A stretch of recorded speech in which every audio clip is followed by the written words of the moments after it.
So I recognize that there's something happening in youth and amateur sports. No one's thinking about risk, though. No one's thinking about the injuries of the athletes. Everybody's focusing on payments because parents are paying a lot of money for their kids to play sports. They're thinking about travel because parents are doing a lot of travel. They're thinking about owning a sports team because these organizations are making a lot of money. But no one was thinking about the things that was considered unsexy.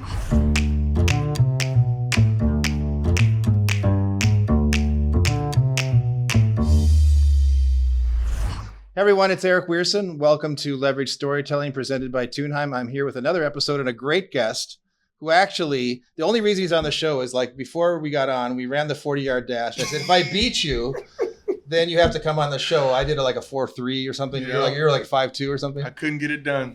Tyrre Burks, thanks for being here. I really appreciate it, Eric. Thanks for having me. Now listen, I want to get into players' health, and I want you to tell briefly what players' health is. We'll come back to that. Yeah. And then I want to rewind though after that and talk about how you got there. But just briefly, just to set the stage, tell people, you're running this great company, raised a boatload of money. Just in 1 or 2 minutes, just tell everyone what Players' Health is all about. Absolutely. So Players' Health is a mission-driven organization that is really focused around creating safe spaces for athletes to play sports. We do that in a really unique way.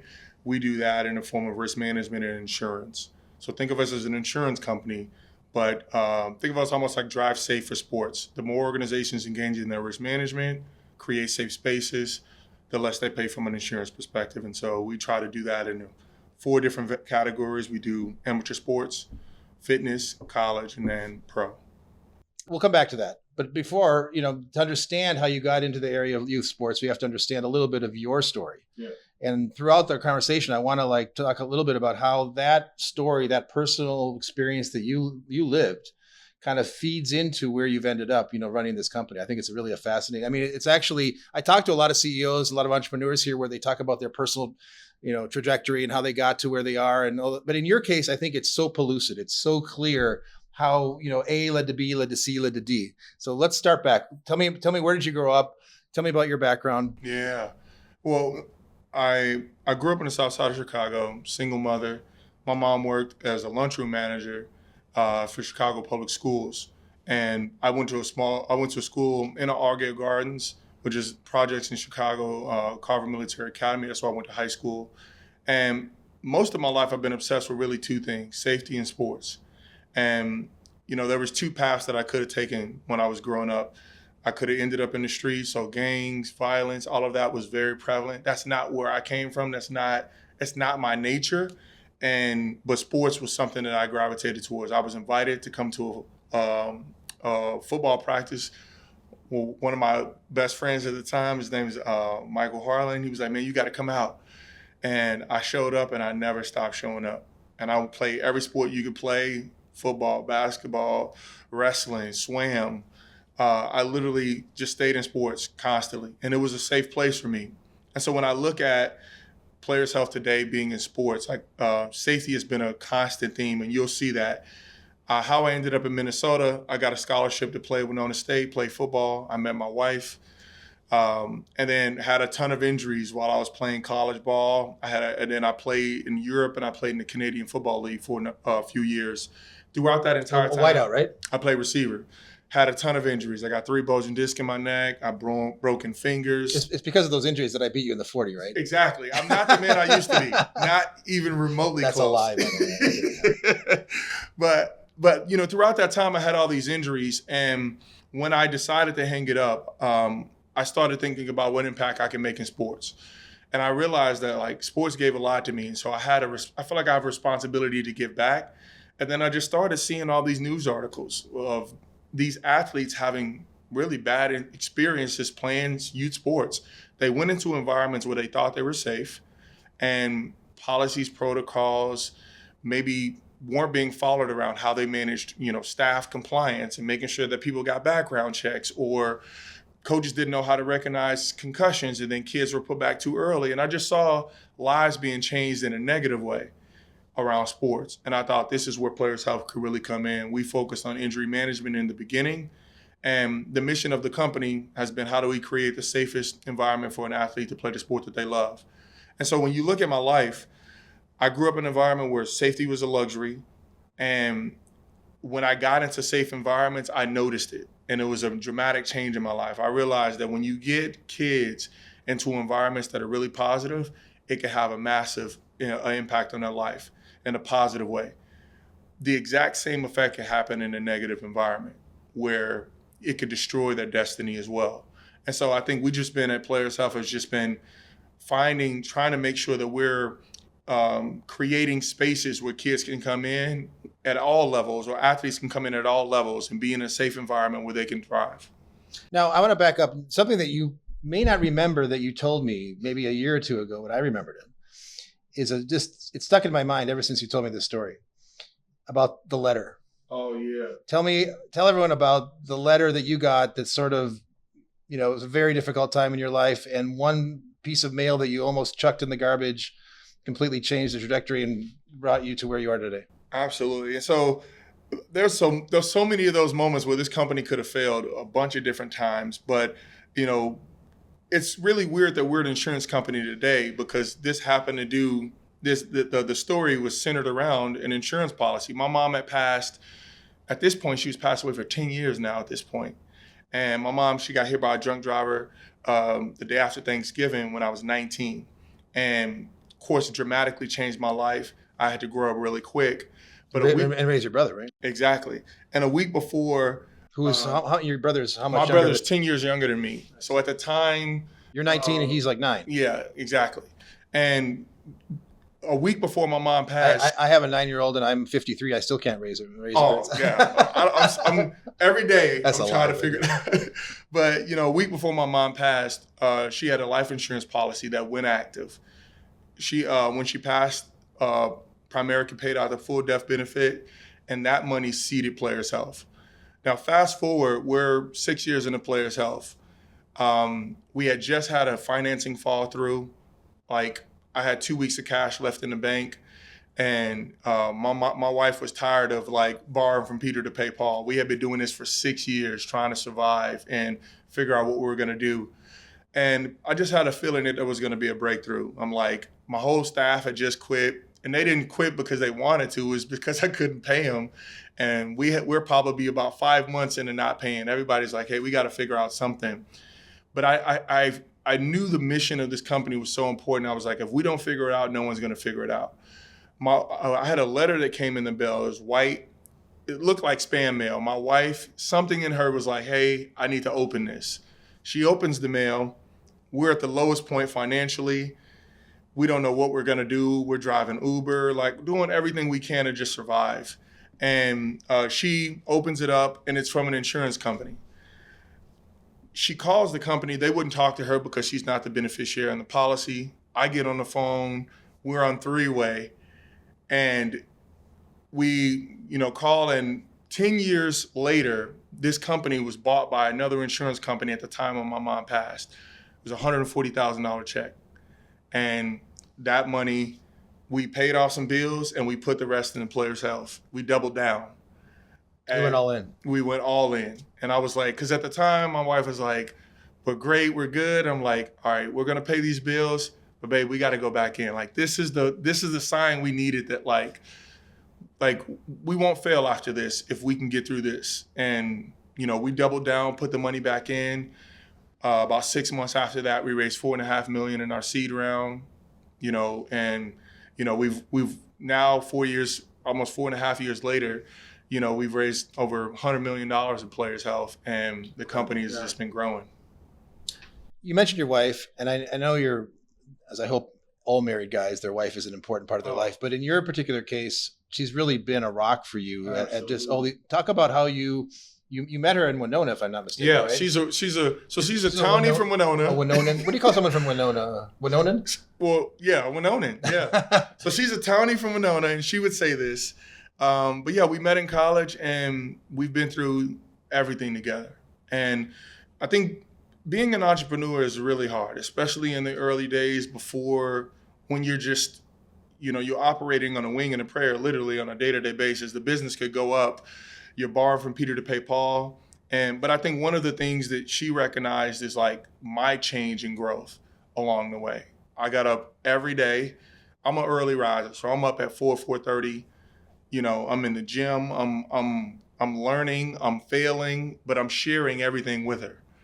And like, here's all the things I'm learning, here's the breakthroughs. And she just saw progress in me before the physical stuff. She saw me change and realized that I was taking on more responsibility.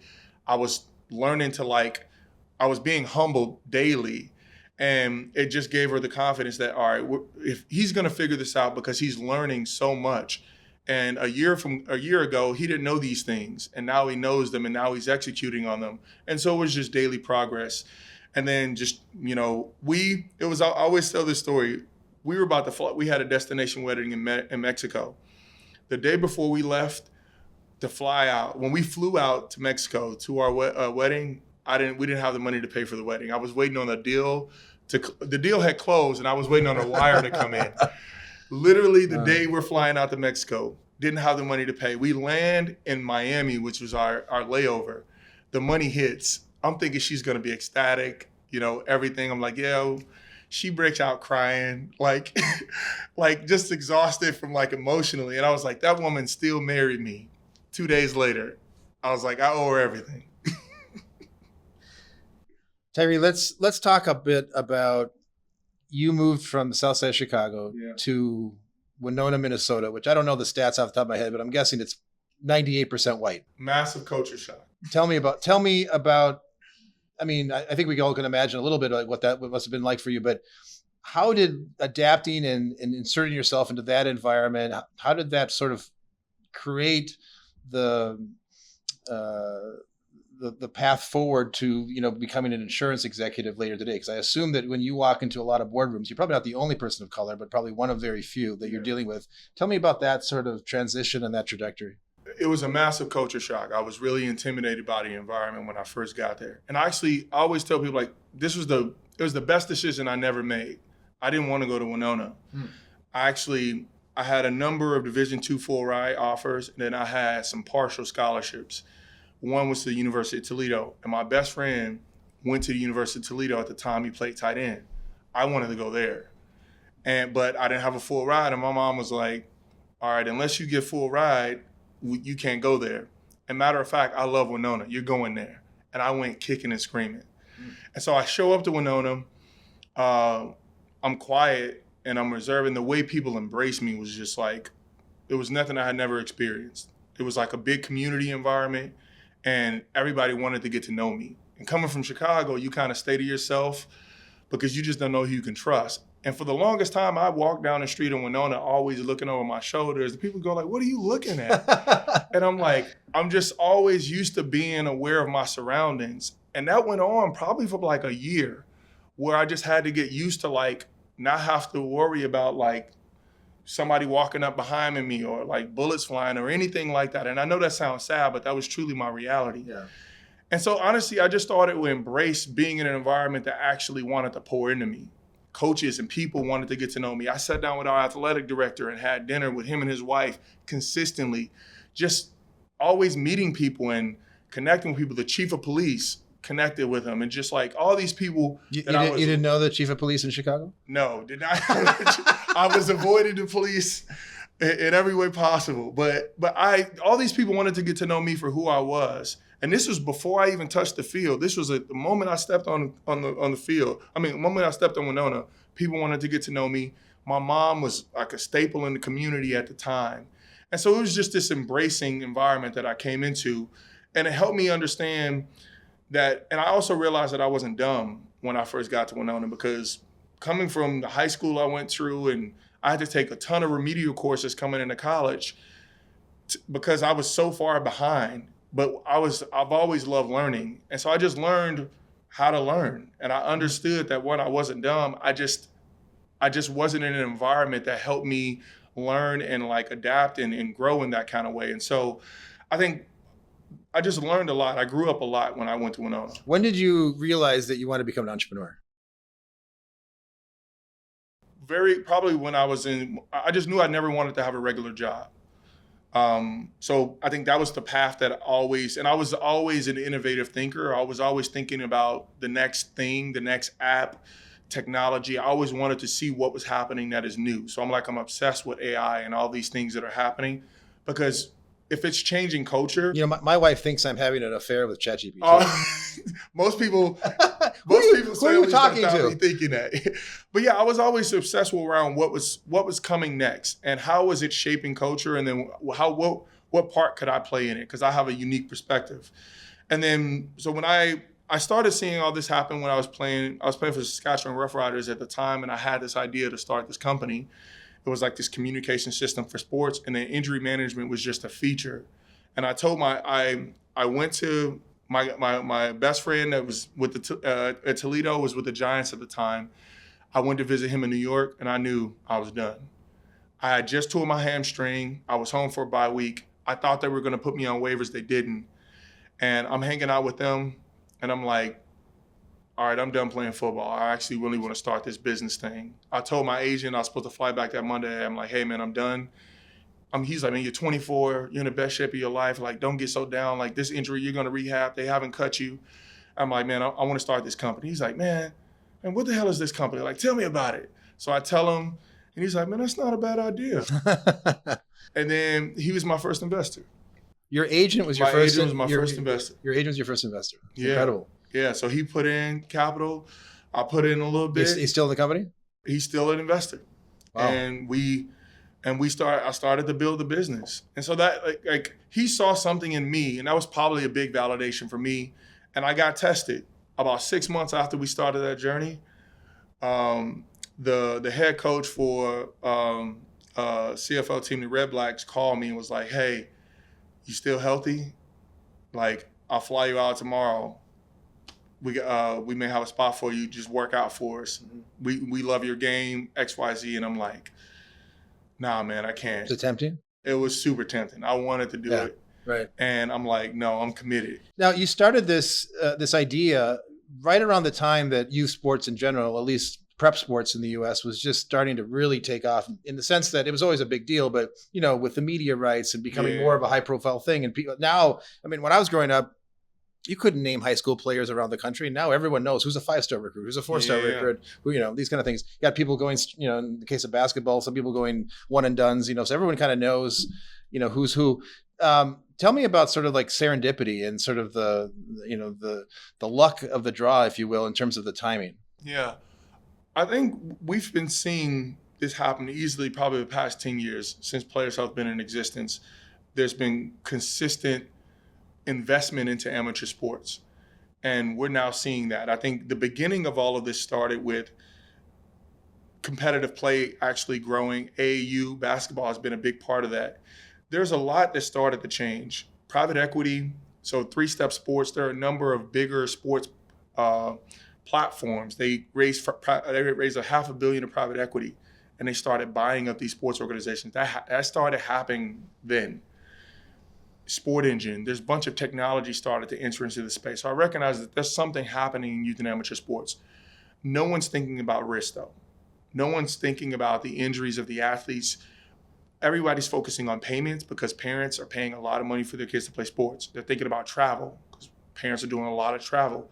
They're thinking about owning a sports team because these organizations are making a lot of money. But no one was thinking about the things that was considered unsexy, if that's even a word I should use. But it's a big market. I mean, how big is the addressable market for, you know, insurance for youth sports? I mean, it's $3.5 billion. It's not exactly a small market. Oh, not at all. But I didn't even know it exists. When we first started, we weren't even thinking about insurance. We were just focusing on safety. 5 years into the business, we have one of the largest injury databases in amateur sports. We're one of the larger background screening providers in the space. We have an understanding around what's happening on any court, field, or ice. We have a unique perspective, and no one was thinking about insurance. Do you feel that in the long run, it's really not even the services that you're providing, but is the true value of Players Health the data? Absolutely. It's insights on what they have to deal with on a day-to-day basis. These organizations, because it's more competitive and because no one wants to talk about it being true pay to play. Recreation sports almost doesn't even exist in youth sports anymore. It is pay to play. And it really breaks my heart. And one of my good friends, he said something to me about a month ago that it's not, it used to be like, all right, that maybe that's not true. We know it's not. We know it's true now. He said, He said sports isn't for poor kids anymore. And that is such a reality. My mom made $30,000 a year as a lunchroom manager. There's no way she'd be able to afford, what it costs for a kid to play travel basketball or travel volleyball or any sport for that matter, especially when they're traveling coast to coast. Well, you hear that a lot here in Minnesota that, particularly hockey, it's not so much that when you get to high school hockey, obviously, the school covers everything, but it's all the lessons and the ice time and the equipment as you're growing up, which isn't funded by anyone. That's one of the reasons you don't see a lot of people from inner city neighborhoods, playing ice hockey. And I think that has supported players' health. It is a business now. And because it's a business, organizations have a lot to lose and they have a lot of responsibility and liability. So they want to lean in to the services that we're providing because they're operating like businesses. And what's your take on NIL? How is that affecting amateur sports? Because we're starting to see deals now where like high school kids are doing their own NIL deals, right? Yeah. Well, there's two sides of that. One, there's a philosophical, call it perspective that, the idea of amateur sports and the reason on why kids play sports these days have now changed towards maybe I was chasing a scholarship before, now it's just dollars. So like the pure like sports passion is just kind of being dumbed down or fading into the background in terms of, how many followers I can get on Instagram so I can be more marketable, so I can get better brand deals. Like if that is the mindset of kids, recognizing that most of these kids aren't going to play at the professional level and they still have to go out and be a citizen. Right. They still have to contribute to society. I think it's a flawed mindset if that's the only motivation. So I'm always constantly thinking about the motivation of our kids on why they want to do the things that they do. My hope is that there's a pure passion on why they play their sport so that they can get all the things that sports teach them. Whether they make it or not, they still benefit from it. If I'm only focusing on how much money I can make, then I can miss all the things that I learned while I'm playing. That's one aspect of it. The aspect that I think I'm in support of is that athletes should get paid for their name, image, and likeness. This is a sports business.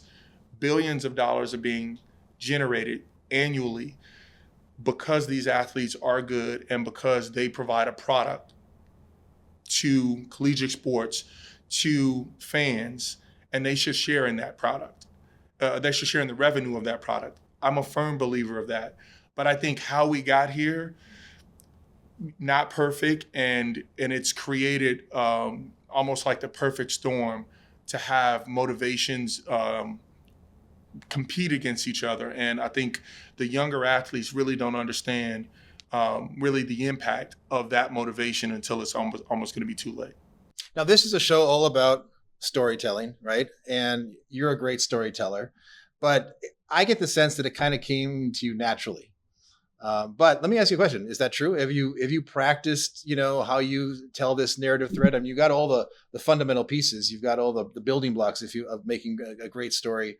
But, because it's something I think I had someone in the studio recently, Gene Munster, who's a big tech guru, follows tech companies around the world, et cetera. And he was saying that, what separates the good CEO from the great CEO, the good CEO is sitting on top of a great company with a great idea, market fit, all the things that they need, is that ability to weave that story and effectively communicate not only to investors, but to customers, to partners, to whoever else they might impact as far as their stakeholders are concerned. I'd say it's been developed for me, and I appreciate the compliment, but I think it was really hard in the beginning for me to tell the story because it was hard. Like I didn't feel like I belonged in the beginning. Like I remember the first time I went to a tech meetup and I was offered to speak in public. I was terrified. And it took me a long time to not question my story as being a perspective that needed to be in the room for me to openly share it. And so I feel like the more comfortable I've gotten with, I have a contribution to the room, to the company, to the ecosystem that needs to be shared. The more I get comfortable with that, the more authentic I can be with my story and the more fluid the story is able to be shared. You needed more reps. Exactly. Yeah. And I needed to know that it was needed, and that there are individuals that are going through maybe a subset or they are going through their own journey that could benefit from hearing that you didn't have it all figured out. You didn't know what you were going to do. But along the way, that's the part of the story that people actually need to hear, not just we raised all this money and everything's working out well, because there's a ton of challenging moments along the way that actually make the success. And I think most people just want to skip to the success story when there's a whole bunch of things that I learned along the way to help me get here. Do you find that lots of young entrepreneurs, particularly entrepreneurs of color, not just Black, but Latino, whatever, do they seek you out for advice and say, "Man, how did you do it? How did you they see a little bit of themselves in you"? Definitely, and I embrace it 100%, and I feel like that's the opportunity that I have, and I'm always seeking ways that I can share my knowledge. I consider myself making every mistake you can make building a business, fundraising, all of those things. I don't want to keep those mistakes to myself. My hope is that I can pass what I've learned along the way so that they can avoid them. And the market is also changing. So here I have a perspective to share based on what I've been through over the past 10 years building this business. And you may be earlier on that journey. Here are some things you should definitely be looking at. There is a blueprint here that will be unique to you because you're a one of one. And that's one of the things I also had to realize. I was always looking for other companies that were doing it the way that we were doing it, or I need, am I crazy in wanting to do it this way? Right. And I think the more I embrace my gut and just here's what I think I should be doing because this is what's best fits for me, the more successful we became. Before we conclude, I want to just talk a little bit about your son who plays basketball in college. And he's obviously going through something that you went through earlier in your career. Tell me about, on one hand, you're running this company that's talking about, amateur sports and safety, health and safety and wellness. And you got a son now who's playing college basketball. And you're mentoring him in life beyond basketball, of course. Tell me a little bit about that dynamic. Yeah, and I had my son at a really young age. I was 18 when I had my son. And we've grown up together. And it's been really cool to see him witness my walk and ultimately me go from being dad, very telling him what to do, to now just being an advisor. That's ultimately what I am. I'm a mentor. He can decide whether he wants to listen to me or not. But I think he's been able to experience, at least from the time he was 10 till now, where he understood at least to some extent what was going on. And I've been really open about sharing all the good, the bad, and the ugly. And he's been able to see it as a success story, yes. But I think that's what helps him understand kind of where I'm coming from. And I don't think I know it all. I'm really quick to go, I don't know this, and we need to figure this out together. But we're doing it together. We're living life together. I can be hard on him in some ways, but I also show a side of gentleness to him that I didn't have. And so, yeah, he's super smart. He's been a straight A and B student his whole career. His whole scholastic career. That was not me. I worked hard for C's. And he's probably has more athletic ability in his pinky than I have. You like the diversity of letters in the grade pool. Right, exactly. This dude, he's so gifted athletically, and I didn't have it that easy. I had to work really, really hard because I didn't start playing football until my junior year. I was late. Nice. I swam and I wrestled in junior year of high school, and so I was just really late. He picked up a basketball, and what he does with his left hand, I can't even do my right hand with a basketball. And so he's just really gifted and just excited. He went through the transfer portal. That's something we had to experience together. But yeah, now he's back home. He's going to Concordia St. Paul, and I think he's gonna have a really good season. Tyrre Burks, thanks for being on the show. Appreciate it, Eric, man. This was great. Till next time, I'm Eric Weirson for Leverage Storytelling.